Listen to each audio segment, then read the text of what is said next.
You returned. Good. Because tonight, the shadows have something to whisper. Welcome back to Moonlight Tales. Lock your doors. The story begins now. I thought love was safe until I read her last message. I used to be the guy who made fun of people for being phone jealous. You know the type. The ones who need their partner's passcode, or flip out if a screen is left face down on the nightstand. I thought that kind of behavior was for people who didn't have a real foundation. And for 3 years, I believed Elena and I were solid as granite. We had the kind of relationship people in our friend group actually envied. We didn't fight. We supported each other's careers. And we were planning on looking at houses in the suburbs by the end of the year. You're my safe harbor, David. She'd tell me, her head resting on my chest, while we watched some mindless reality show. No matter how chaotic the world gets, I know I can always come home to you. I believed her. God, I believed her with every fiber of my being. The shift was so subtle. I almost missed it. It wasn't some dramatic change in her personality. It was more like a slow dimming of a light bulb. She started staying up an hour later than me, claiming she had work emails, or was scrolling through TikTok to decompress. I didn't think twice about it. We're all a little addicted to our screens, right? But then, the physical distance started. A hand pulled away a second too early. A look that lingered on the wall. Instead of my eyes. You okay, Elle? I asked her one Thursday night. She was staring at her phone, her thumb hovering over the screen, her face illuminated by that pale blue light. Just tired, babe. She said, not looking up. The Henderson account is just draining the life out of me. I think I'm going to sleep on the couch for a bit, so I don't keep you up with my tossing and turning. That was the first red flag, though I painted it green and called it consideration. The breaking point happened on a Tuesday. Elena had gone for her morning run and left her phone on the kitchen island. Usually, it was glued to her palm, but she'd forgotten it. In her rush to beat the humidity, it started buzzing, not the short vibration of a text, but the frantic, continuous pulse of a call. I ignored it at first. Then it happened again, and again. On the fourth time, I walked over, intending to just see if it was her mom, or an emergency from work. The caller ID didn't have a name. It was just a string of numbers I didn't recognize, but it was the notification sitting right below the missed call. That made the floor feel like it was tilting beneath my feet. It was a message from an encrypted app I didn't even know she had installed. The preview read, "The countdown is almost over. Are you sure he doesn't suspect? If you hesitate now, we both lose everything." I stood there, the coffee in my mug still steaming, feeling like a stranger in my own kitchen. "Who is we?" I whispered to the empty room. "And what am I supposed to suspect?" I knew I shouldn't. I knew that the moment I bypassed that lock screen, our relationship was over, one way or another. But my thumb was already moving. I tried her birthday. Nothing. I tried our anniversary. Nothing. Then, on a whim, I tried the date her father had passed away. A date she told me she hated thinking about. The phone clicked open. I didn't find nudes. I didn't find flirty texts about missing someone's touch. What I found was 1,000 times worse. I found a folder labeled D-Day, filled with photos of my own bank statements, my social security card, and a map of my parents' estate in Vermont. And then I saw the last message she had sent just 10 minutes before she went for her run. "He's completely clueless. He thinks we're looking at houses. By Friday, the accounts will be clear, and the accident will be scheduled. I'm coming home, finally." The front door creaked open. The sound of her sneakers hitting the hardwood sounded like gunshots. "David," she called out, her voice light and airy. "You still here? Or did you head to the office already?" I looked at the phone, then at the kitchen door. My safe harbor was gone, and I realized I was trapped in a house with someone who had been planning my ending while I was planning our beginning. The sound of the front door closing was a heavy, final thud that seemed to vibrate through the marrow of my bones. I stood there in the kitchen, the sunlight hitting the granite countertops in a way that felt mocking, while my world disintegrated into a pile of digital ash. My heart wasn't just beating, it was slamming against my ribs like a trapped animal, and for a second, I was sure the sheer noise of my pulse would give me away. I had exactly 3 seconds to decide who I was going to be, a victim or an actor. I looked down at the phone one last time. The accident will be scheduled. The words were etched into my retinas. I felt a wave of nausea so intense. I had to swallow hard to keep from gagging. This was Elena. This was the woman who liked her toast burnt on the edges, who cried at dog food commercials, and who had spent the last 3 years whispering about our future children. And now, I was looking at a map of my parents' estate, the place where I was supposed to inherit the family trust next month, with a red circle drawn around the cliffside drive. I heard her footsteps approaching. They were rhythmic, light, and confident. Click-clack, click-clack, the sound of a predator who knows the prey hasn't heard the grass rustle yet. I shoved her phone back onto the exact spot on the island where she'd left it. I adjusted it by a fraction of an inch, making sure the angle was perfect, my hands shaking so much I almost knocked over my coffee. I grabbed my mug, turned toward the window, and tried to force my breathing into a regular pattern. In for 4, out for 4. Don't let her see your neck pulsing. Don't let her see the sweat. Hey, stranger, she said, leaning against the doorframe. She looked radiant. Her skin was flushed from the run. A few stray hairs stuck to her forehead with sweat, and she was wearing that blue athletic top I'd bought her for her birthday. She looked like the picture of health and innocence. It was the most terrifying thing I had ever seen. Hey, I managed to say. My voice sounded thin, like a wire stretched too tight. I cleared my throat and tried again, forcing a small, tired smile. Great run? You were out there a while. Yeah, I did the extra loop by the pier, she said, walking over to the island. My breath hitched as her hand reached for the phone. She picked it up casually, not even glancing at the screen yet. The air was so clear this morning. You should have come with me, Dave. You look a little pale. Too much time in the home office, maybe? Probably, I said, taking a sip of coffee. It tasted like battery acid. Just a lot on my mind with the house hunt. I was actually looking at those listings in Fairfield again. The ones near the woods. I watched her eyes. I wanted to see a flicker, a spark of guilt, anything that proved there was still a human being inside that skin.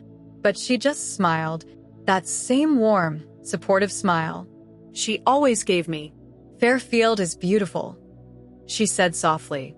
She walked toward me, and for a moment, I wanted to flinch, to throw the hot coffee in her face, and run for the back door.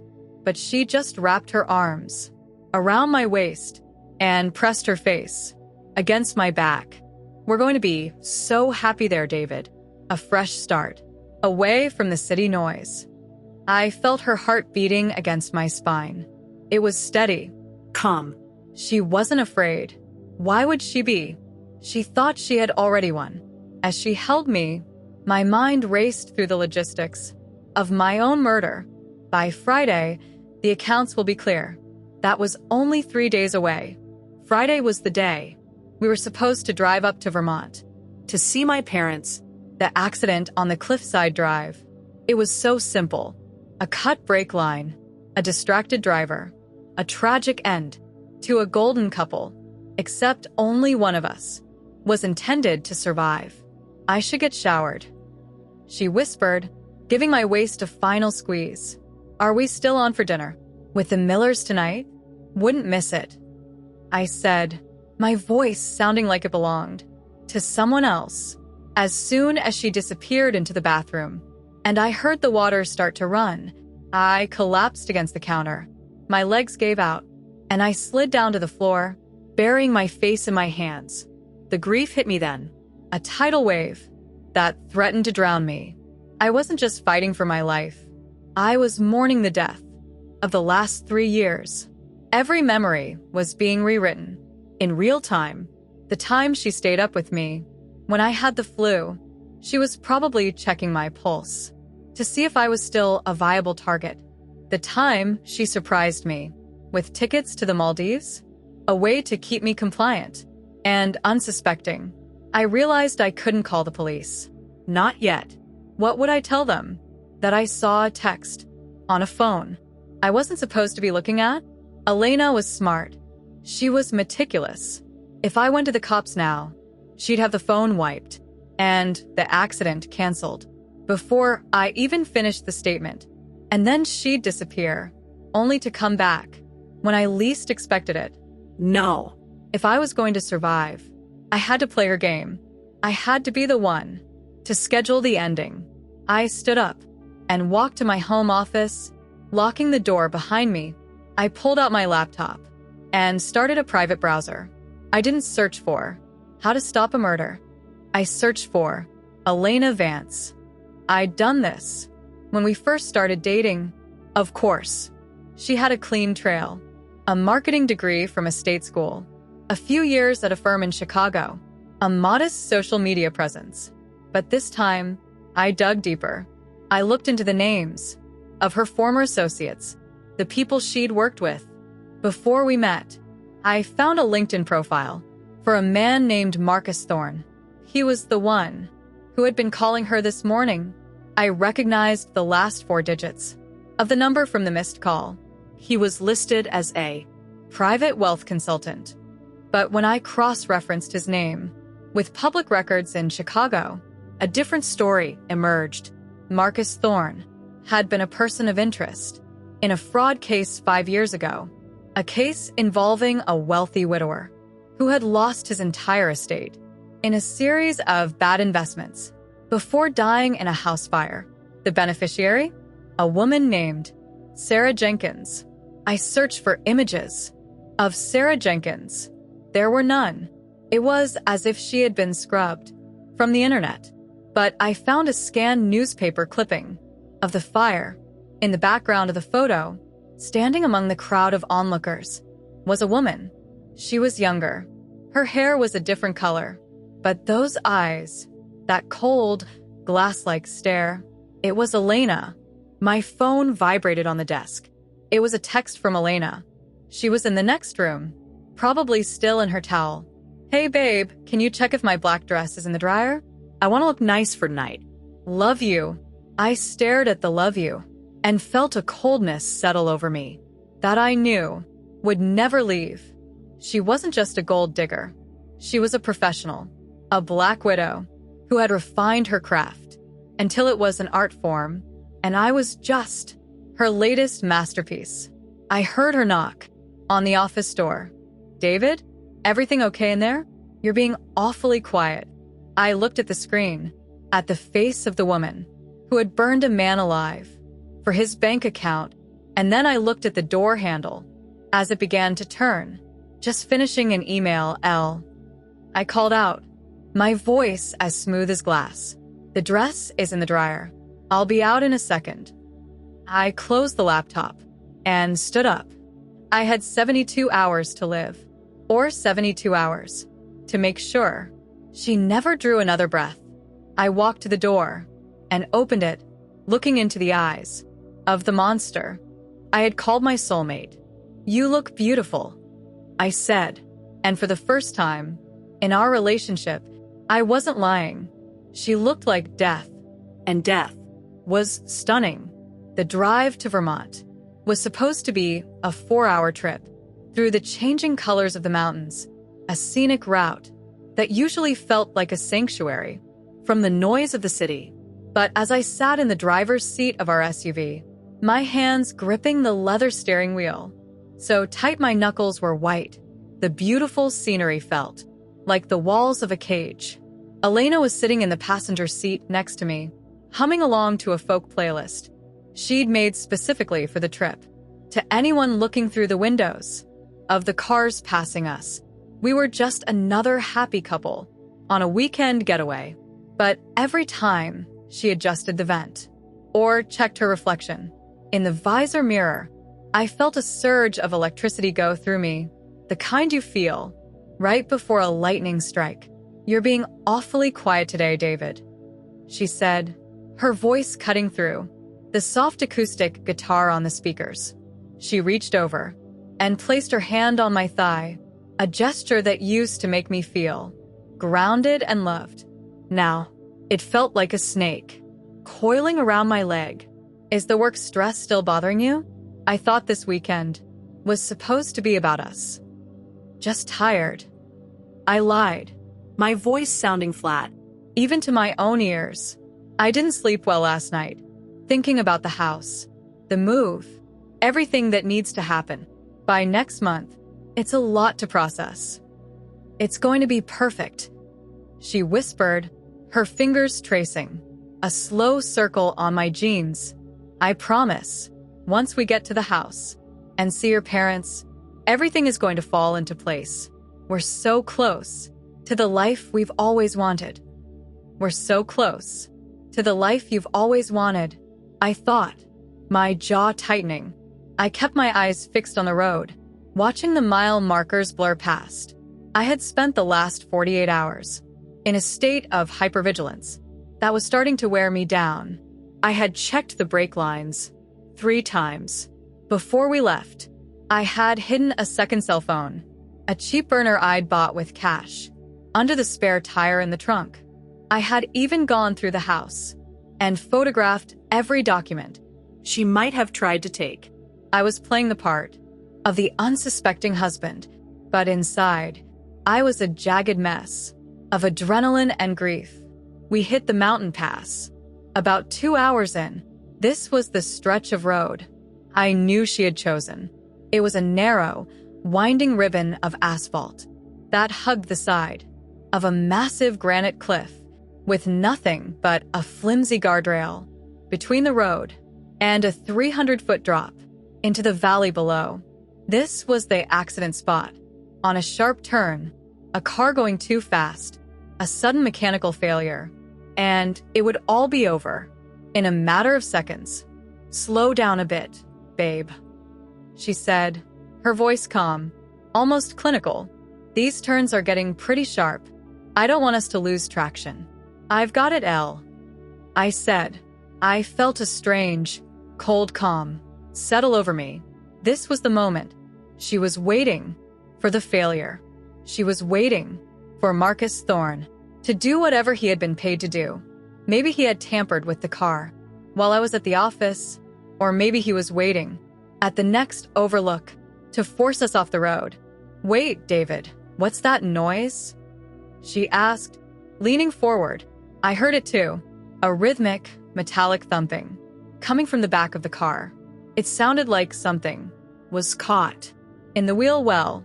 I looked in the rearview mirror, expecting to see a flat tire or a loose bumper, but the car was steady. "I'll pull over at the next turnout," I said, my heart starting to race again.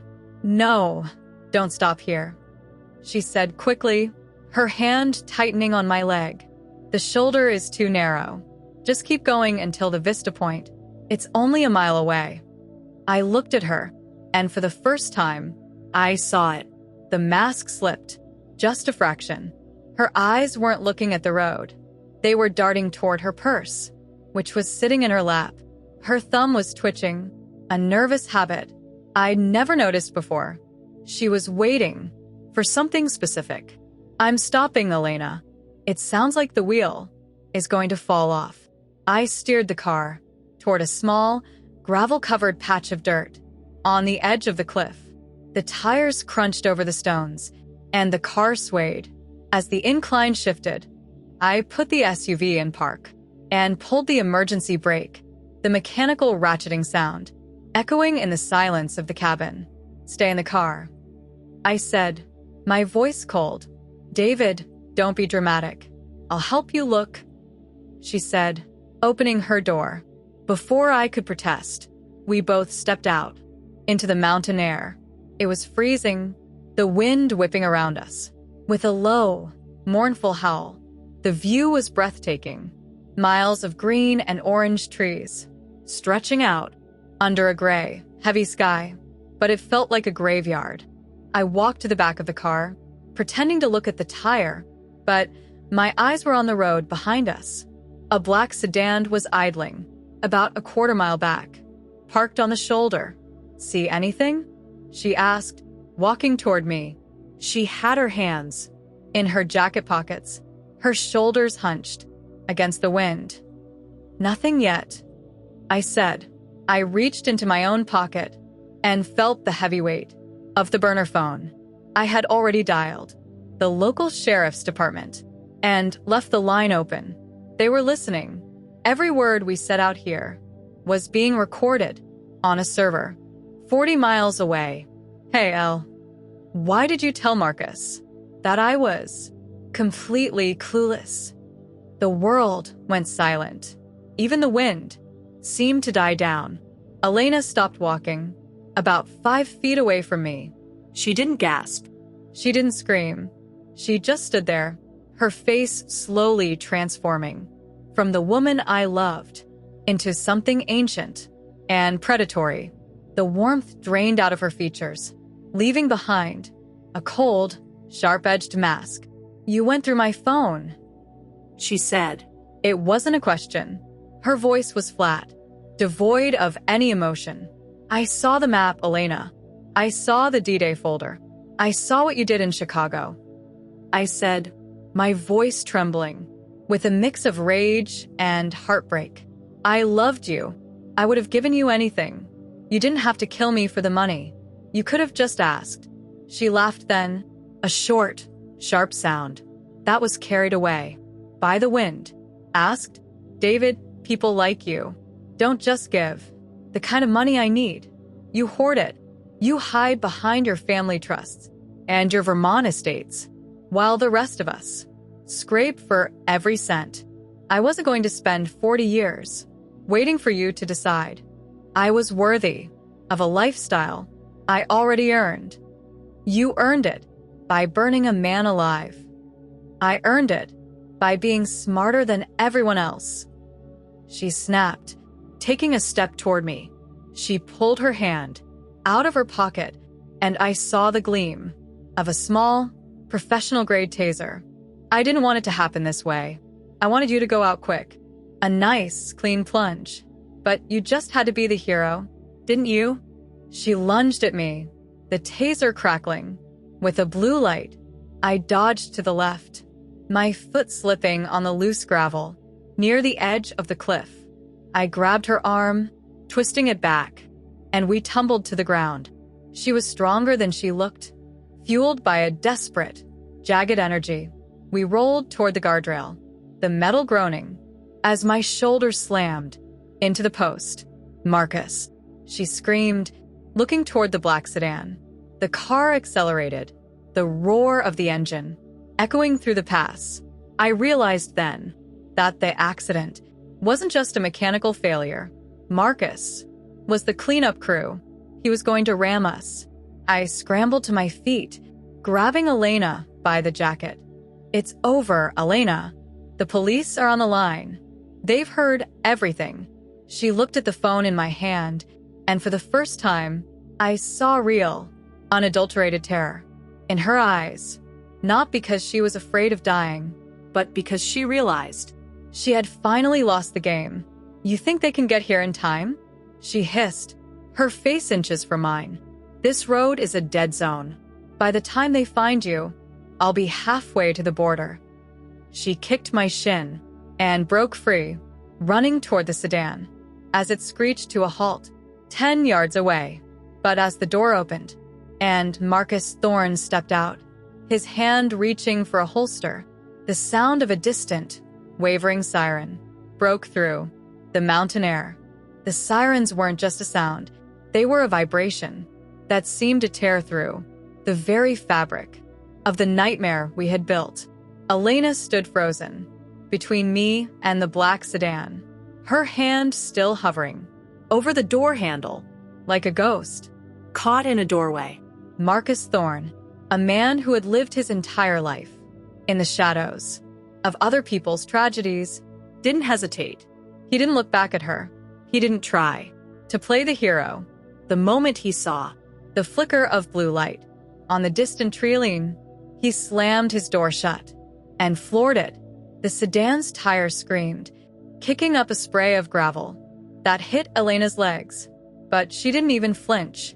She just watched her partner, her accomplice, her lifeline, disappear around the bend of the cliffside road. She was alone, for the first time, in what I assumed was a very long and bloody career. She was the one left holding the bag.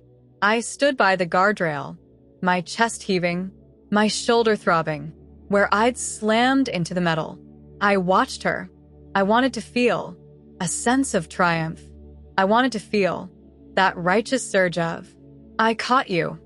But all I felt was a profound, soul-crushing emptiness. I was looking at the woman I had planned to grow old with, and I realized I didn't even know her middle name, not her real one. It's over, Elle, I said, the wind catching my words and making them sound small. Just sit down. Don't make it worse. She turned to look at me.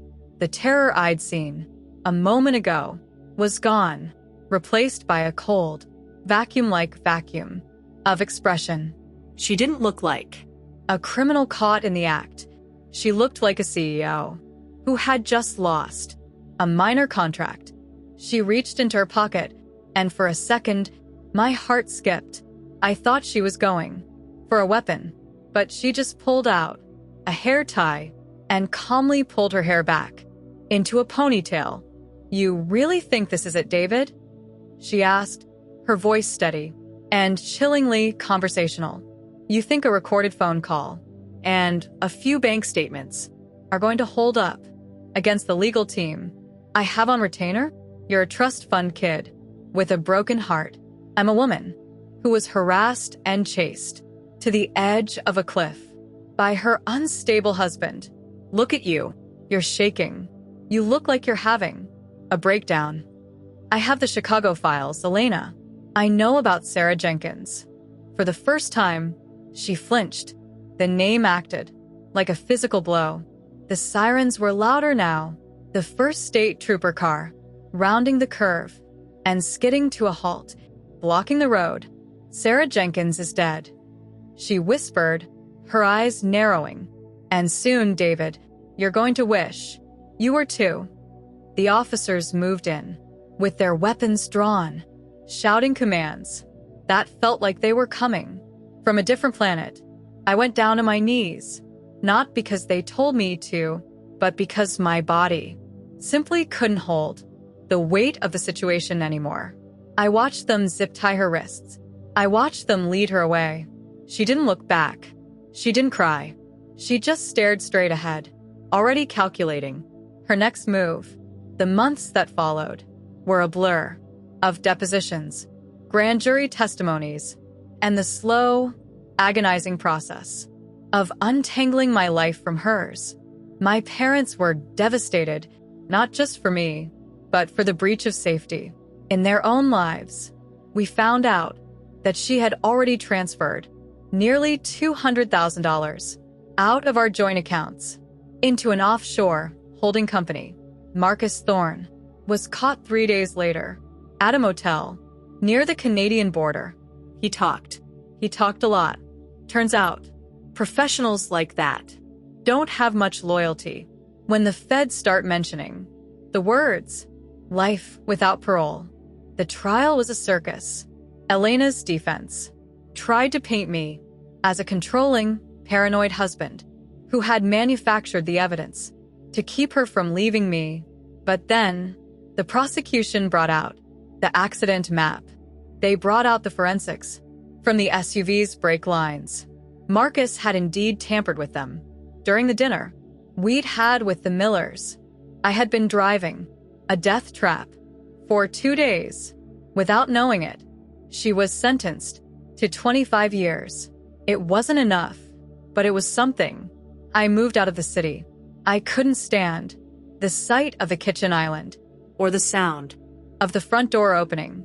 I bought a small place in the middle of nowhere, far from cliffs and far from people. I stopped dating. I stopped trusting. I became the very person I used to mock, the guy who checks his locks for times and never leaves his phone. Face up. A year to the day after the arrest, I was sitting on my porch, watching the sun set over a flat, safe horizon. My phone buzzed. On the table, it was an unknown number. My heart did that familiar, painful hitch.